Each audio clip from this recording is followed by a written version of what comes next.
This segment of the Angus Report is brought to you by Merck Animal Health and High Plains Journal. To watch this segment again, visit storyofasteak.com.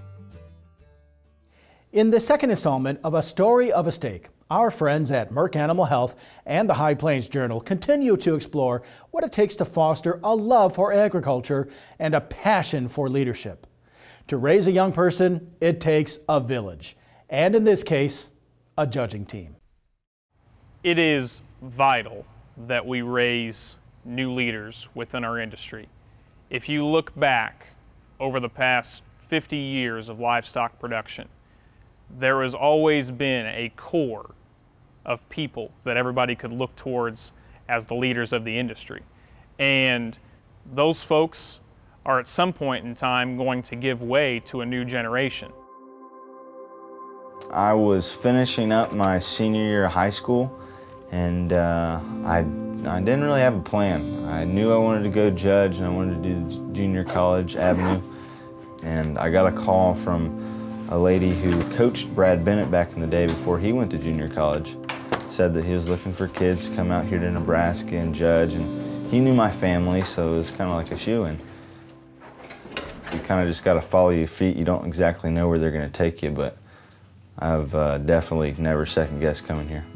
So my roommates here at the University of Nebraska, one of them I was fortunate enough to go to junior college with as well.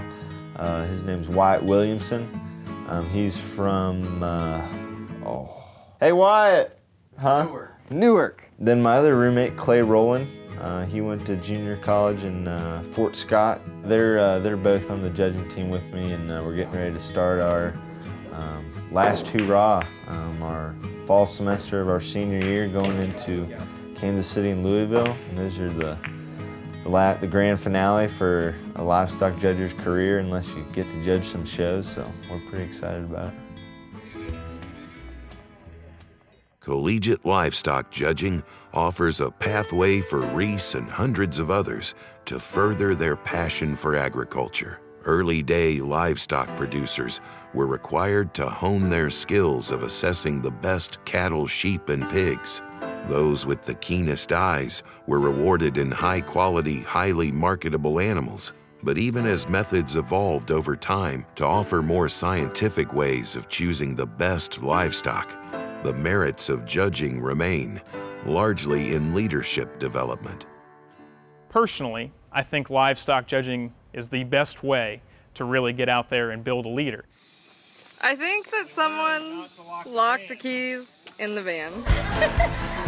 Hop in that van to go on a weekend trip. You judge classes all day, you give reasons till sometime in the evening.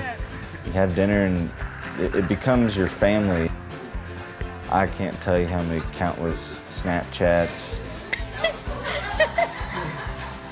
We spend 2 to 3 nights a week working on reasons. Come Friday afternoon, when we are done with class, we are automatically on the road and going somewhere. We are visiting operations all across Nebraska and all across the country, practicing, going to contests, and getting kids that kind of exposure. So livestock judging at its core is obviously about teaching young people that are going to be involved in the industry more about it. But what it also molds itself into is a way to build leaders. These young people always have to make decisions. And so those core principles of really critical thinking, communication, and also when you think about what we do on the collegiate level as a member of a large team, I learn how to work with others.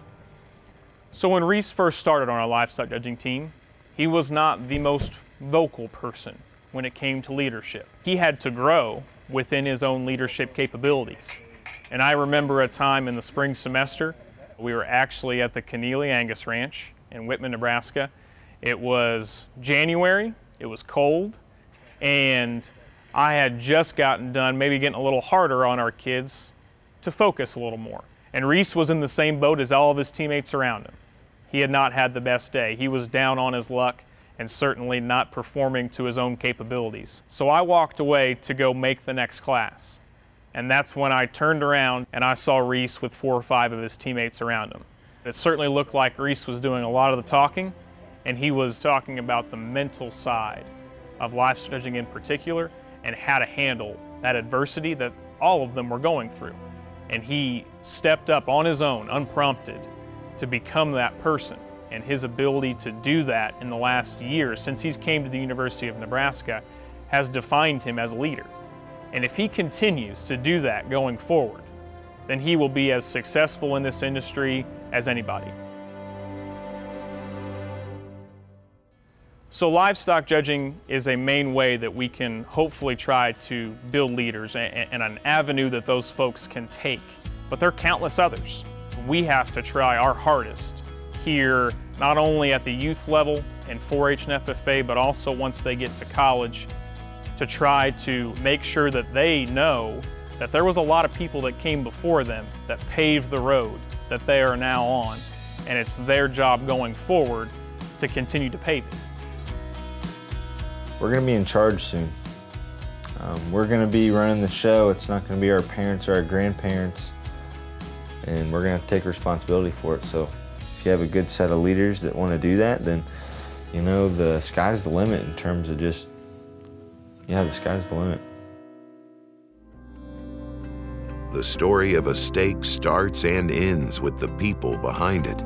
Family, friends, and collegiate experiences help to shape young leaders like Reese. Next week, we complete this series of A Story of a Stake by traveling to Krebs Ranch in Gordon, Nebraska, where Reese gains valuable hands-on experience and a well-rounded lesson in leadership.